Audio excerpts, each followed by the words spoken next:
Well students,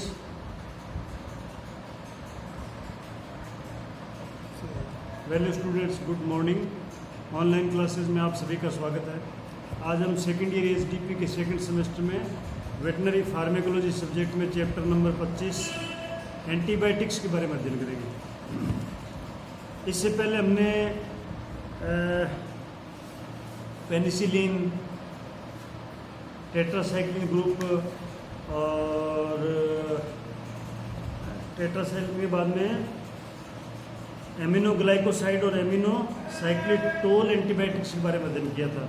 उसमें कुछ antibiotics के बारे में अध्ययन किया था। कल हमने मैक्रोलाइड एंटीबायोटिक्स के बारे में अध्ययन किया था। मैक्रोलाइड, आज हम मैक्रोलाइड में एथ्रोमाइसिन के बारे में अध्ययन किया था। अब हम जो नेक्स्ट एंटीबायोटिक है यानी एंटी ट्यूबरकुलोसिस एजेंट, उसके बारे में अध्ययन करेंगे। यानी वे एंटी ट्यूबरकुलोसिस एजेंट जो है ये क्या है, यानी ये वे औषधि है जो ट्यूबरकुलोसिस के अगेंस्ट काम करती है। ट्यूबरकुलोसिस का मतलब है क्षय रोग, जिसको हम टीबी बोलते हैं। टीबी का मतलब ट्यूबरकुलोसिस है। ट्यूबरकुलोसिस की जो दवाइयाँ उनको हम दो भागों में बांट सकते हैं। एक तो वो होती है जो first line anti TB drugs है, मतलब एंटी टीबी ड्रग्स वो है जो फर्स्ट लाइन की दवाई है। एक होता है second line anti TB drugs. तो first line anti TB drugs में क्या क्या आती है, उसमें आती है स्ट्रेप्टोमाइसिन है, आइसोनाइजिड है, रिफाम्पिन, इथेम्ब्यूटोल, पायरेजिनेमाइड। ये दवाइयाँ जो है ये first line of anti TB drugs की है। Second line anti TB drugs कौन सी है, वो है पायरामिनोसैलिसिलिक एसिड, कैप्रोमाइसिन, साइक्लोसेरिन, ये दवाइयाँ हैं। अब इनकी खुराक क्या है, हम इनको किस डोज में, यानी इनकी डोज क्या है, इनकी डोज ये है 4 से 6 मिलीग्राम पर केजी बॉडी वेट, यानी 4 से 6 मिलीग्राम पर केजी बॉडी वेट के हिसाब से इसकी डोज है। लेकिन अधिकतम खुराक इसकी 10 से 12 mg पर केजी बॉडी वेट है, यानी 10 से 12 mg पर केजी बॉडी वेट से ज़्यादा दवाई ये नहीं दे सकते।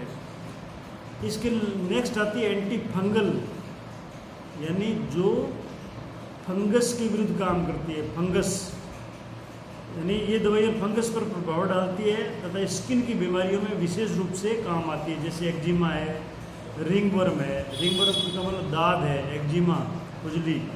ये औषधियाँ भी दो भागों में बांट सकते हैं इनको हम। कैसे, एक तो स्थानीय टॉपिकल यूज, यानी स्किन के ऊपर, मतलब शरीर के ऊपर इसको काम लेते हैं, टॉपिकल यूज बोलते हैं जिसको, शरीर के ऊपर। इसमें आता है बेंजोइक एसिड और सैलिसिलिक एसिड, इसमें आता है। दूसरा है नियोमाइसिन, नाइस्टेटिन,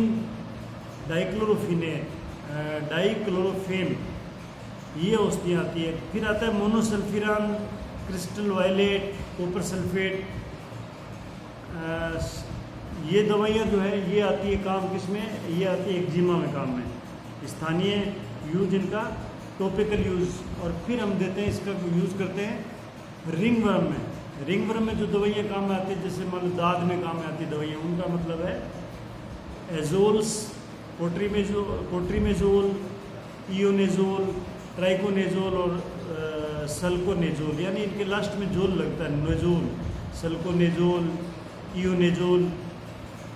तो ये रिंगवर्म में काम आती है। फिर आता है इनका, ये तो हो गया लोकल यूज, इनका ऊपर लगाते हैं चमड़ी के या शरीर के बाहरी भाग पे लगाते हैं, इसको स्थानीय बोलते हैं, स्थानीय यूज इनका। फिर आता है सिस्टेमिक यूज में क्या, दवाइयाँ जो है उनको या तो मतलब क्या है पेट में देते हैं या फिर उनको इंजेक्शन के रूप में लगाते हैं।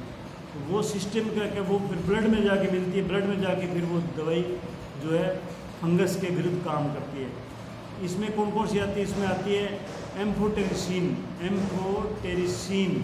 ये मेडिसिन आती है। कुछ ये सिस्टमिक यूज में एम्फोटेरिसिन आती है काम में। कुछ सिंथेटिक एंटीफंगल ड्रग्स है जो सिंथेसिस होती है, यानी जिनको वो कृत्रिम रूप से तैयार करते हैं, उनको वो प्राकृतिक रूप से पैदा नहीं होती है, या प्राकृतिक रूप से उनको तैयार नहीं करते हैं, वो कृत्रिम रूप से तैयार करते हैं, सिंथेसिस करते हैं।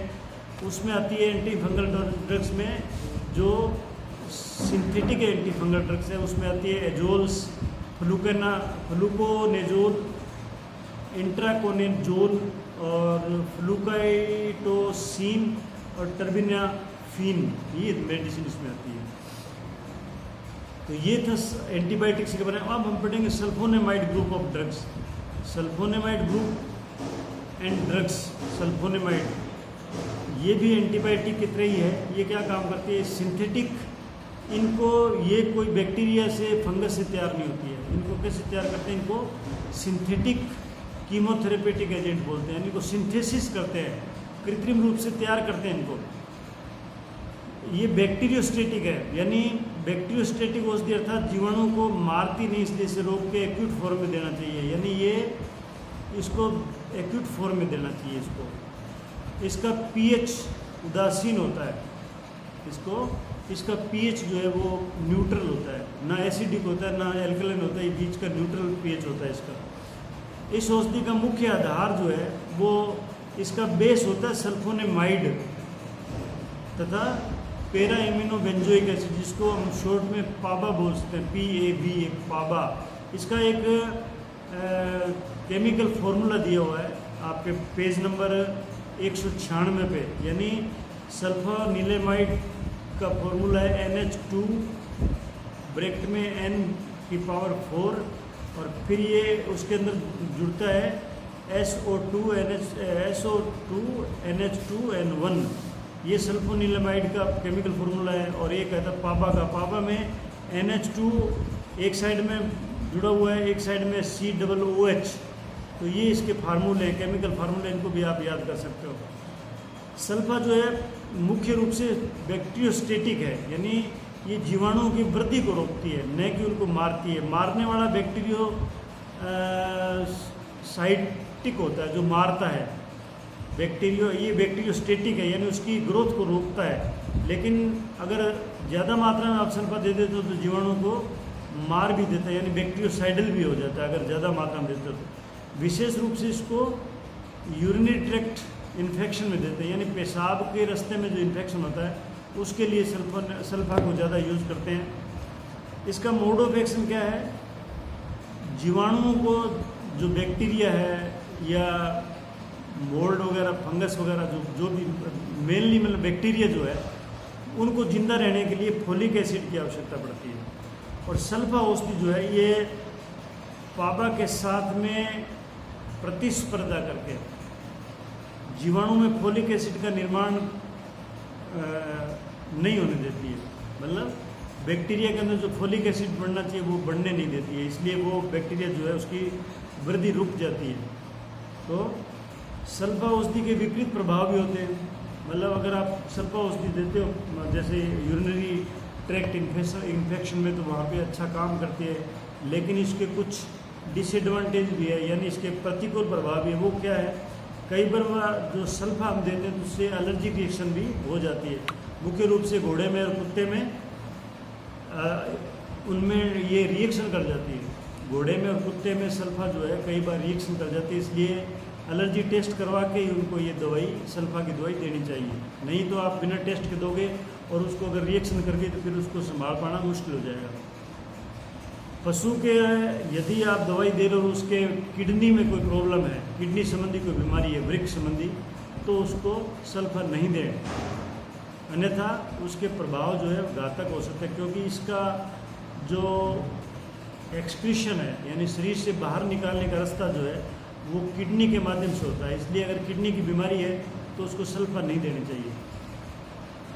सल्फा औषधि जब भी आप पशु को देते हो तो उसको खूब मात्रा में पानी पिलाना चाहिए, अन्यथा सल्फा जो है पेशाब में क्रिस्टल के रूप में आने लग जाएगी और क्रिस्टल यूरिया जिसे कहते हैं वो हो जाएगा। और सल्फा जो है वो किडनी में मतलब जम भी सकती है, जमना बोलते हैं जिसको, इकट्ठी हो जाएगी और उससे फिर स्टोन फॉर्मेशन भी हो सकती है।